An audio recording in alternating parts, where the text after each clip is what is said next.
Hey guys, quick follow-up from the previous video review on the Prime 1 Jungle Hunter. Thank you very much for all the nice comments. I can't wait until everyone can appreciate this masterful piece by Prime 1.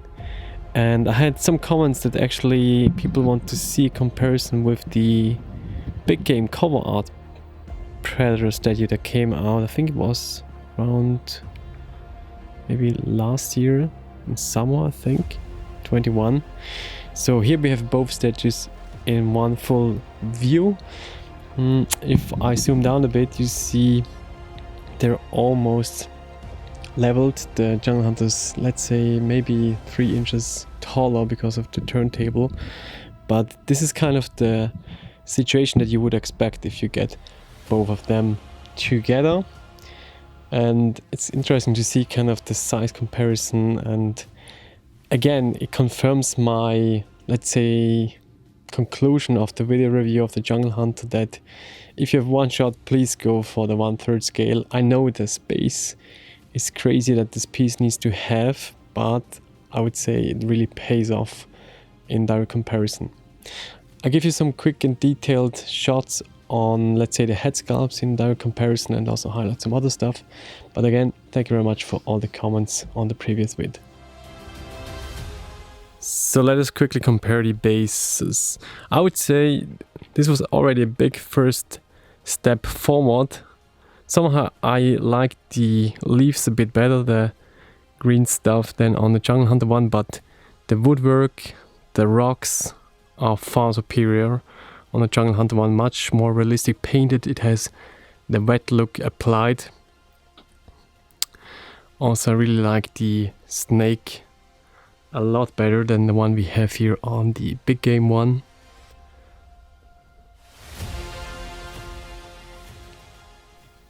So the big game one was kind of announced as a 1/4 scale statue, but in reality I would say it's rather something in between a 1/4 scale and 1/3, especially looking, for example, at the skulls, right?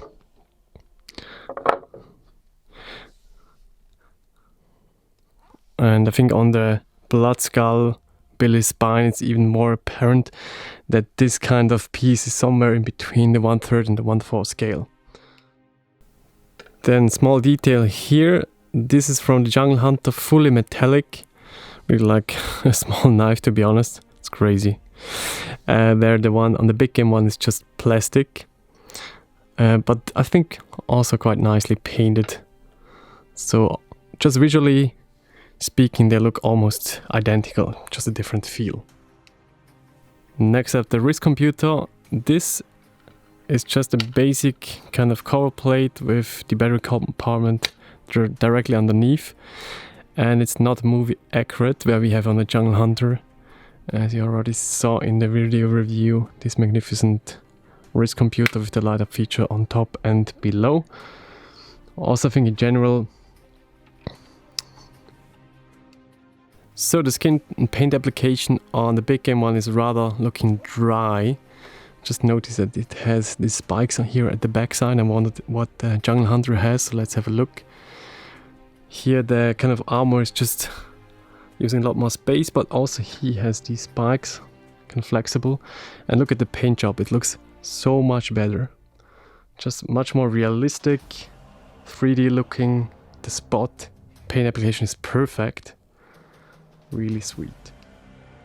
Then on the legs and the thighs you also see kind of the dried out paint application. The leather cloth is sculpted on the big game one, where here on the Jungle Hunter you have real leather material, at least it smells like that, feels like that. And the paint application looks so much richer on the thighs. Alright, let's push the limits of my room setup. Here on the left side you have now the 1/4 scale big game Hunter's victim, like a companion piece for the big game Predator. He's actually on a larger pedestal, so just calculate some inches off, and it's definitely not in scale with the Jungle Hunter, but it might look like a nice, let's say, diorama style companion piece and the further back side of the Jungle Hunter. And just to see the direct comparison of the paintwork, it looks really terrible on this one. I like the victim itself, it's really gory, but the paint application on the wood is terrible. Well, this one is much better. And here from a different perspective, so you could imagine this could look quite cool in the background, kind of this diorama, hunter's victim, or just as, let's say, a lined up diorama of different predator pieces. So maybe you have someone who wants to decide whether it's worth to keep both of them. Alright, I switched to the helmet portraits, and before we go into detailed comparison on these, I just want to show you this in the overview. Jungle Hunter has just the better presence overall, even though I really like the pose on the big game one. Very dynamic. So quick comparison on the biomasks.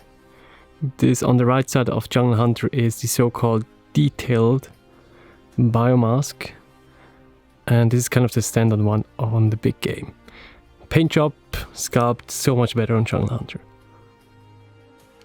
And here for completion, the prop biomask.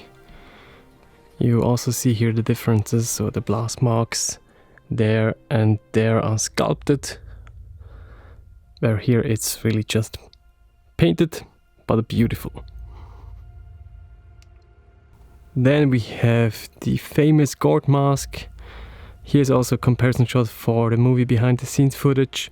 It was never actually used in P1, but then in Predator 2. And here's what I actually noticed. You see on the big game one, there's a bit of, let's say, a purple paint application on the sides there, where on the Jungle Hunter one there's nothing. So let's wrap up this head sculpt bonanza. It's absolutely crazy how many portraits you receive with this Prime 1 product sometimes. And as you can easily see, the Jungle Hunter portrait blows the other one out of the water without discussion. Dry, flat paint job and very realistic 3D toning. I would say miles better. Also the inner veins, so much more realistic, flashy looking.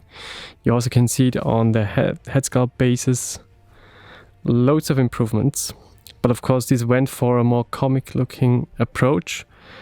But in the end I'm definitely favoring the Jungle Hunter. Oh, and just to add on before we close this comparison, thanks Samuel. Alright, let's wrap up this comparison video. Thank you very much. Quick shout out at the end to our French collector Virtual Devil. Samuel, thank you very much for your hint. He pointed out that the dreads are too tight, too close to the head sculpt during the shipment process. They actually sit in the foam box and the foam kind of pushes the dreads closer to the head. So what you can do, and this was his hint, use a blow dryer with hot air to warm it up. They are really flexible, pull them out, use cold air again and they will fix in place. It's already a lot better. And yeah, all the best also to you, Samuel, when you receive the piece. I hope it's all safely arrived and you can enjoy the piece as much as I did and everyone else too. Alright, see you soon, bye bye and have a nice day.